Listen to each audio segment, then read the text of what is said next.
welcome to Cupán. Folks, Queen Victoria just dropped me a box. A parcel has arrived. Woohoo! Now, oh, here we go. This is, I just can't help myself these days. I'm researching a topic, and I've been buying books, and it's driving Queen Victoria mad. How many books do you need to be getting? Oh, but I'm reading a book, and then they recommend another book, and anyway, parcel has arrived. Woohoo! Oh, look at this. Wow.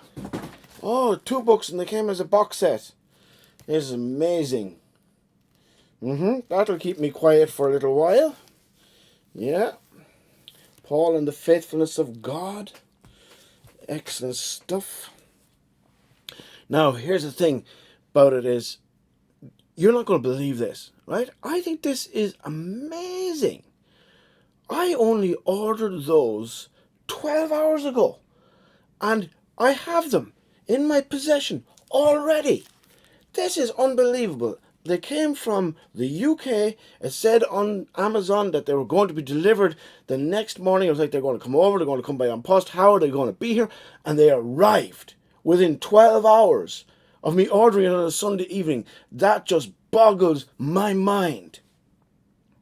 But I will tell you this though, because I have been ordering a few books of late, and it has been boggling my mind.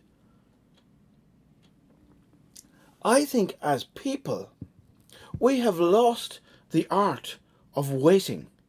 We don't know what it is to wait anymore. When we need to find out information, we'll Google it. When we want to order something, we expect it the next day. Well, I wasn't expecting it within 12 hours, but do you know what I mean? We're kind of like, oh, it's going to be here within a few days.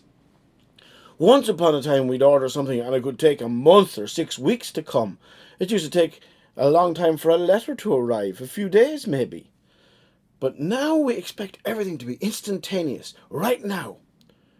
And that got me thinking that, as I said, we have really just appeared to have lost the art of waiting.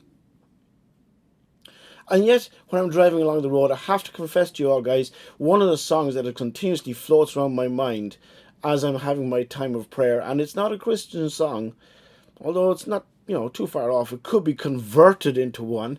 It's not a Christian song, but it's by Mumford & Sons, called I Will Wait. And the chorus is, I will wait, I will wait, I will wait for you. I will wait, I will wait, I will wait for you. Lyrically, genius, of course.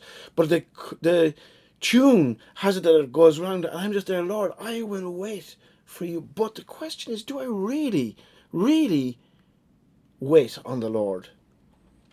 And we can look at loads of biblical examples of people who didn't wait on the Lord.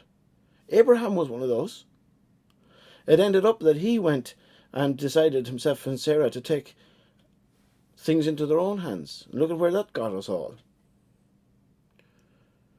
Jonah decided that he wasn't going to wait on the Lord. He was going to run the opposite way altogether. Zachariah, when he was praying in the temple, had been praying, himself and Elizabeth had been praying that the Lord would bless them with a child. And it goes and says that that prayer that you used to pray, the Lord has heard it. But they had given up on it. They had given up on waiting on the Lord. But I think in today's culture, the idea of waiting for something is gone. We want instant gratification. We want something, we want it now. Maybe I'm wrong. Maybe I'm getting old. The world has just got too fast for me now. But I'm super excited about the fact that 12 hours and I have the books in my hand and I can read them. But maybe it is we've lost the art of waiting. And so when we read a scripture like this in Psalm 130, I wait for the Lord. My whole being waits. And in his word I put my hope. I wait for the Lord more than watchmen wait for the morning. More than watchmen wait for the morning. Do I really? Do I really go and take that time to wait on God? If Christ were to say to me, like he did to the disciples, come wait with me for an hour,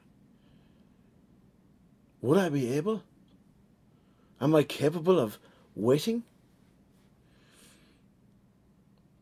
Maybe I'm being hard on myself.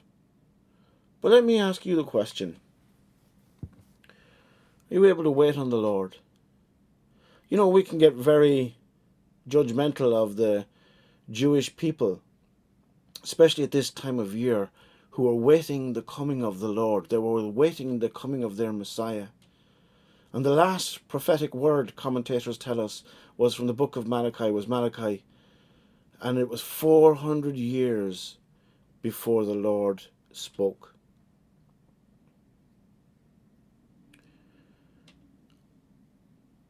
Are we waiting? We're still waiting for the second coming of Christ. Are we really waiting? Or have we given up and we're just living life out as it is? So when we step into this Advent season, tell me, is the cry of your heart, I wait for the Lord. My whole being waits, and in his word I put my hope. As I've gone through this year, more and more, I have just placed my hope in his word, and I have chosen to wait on him. What about you? Thank you for joining me for this on Cupán.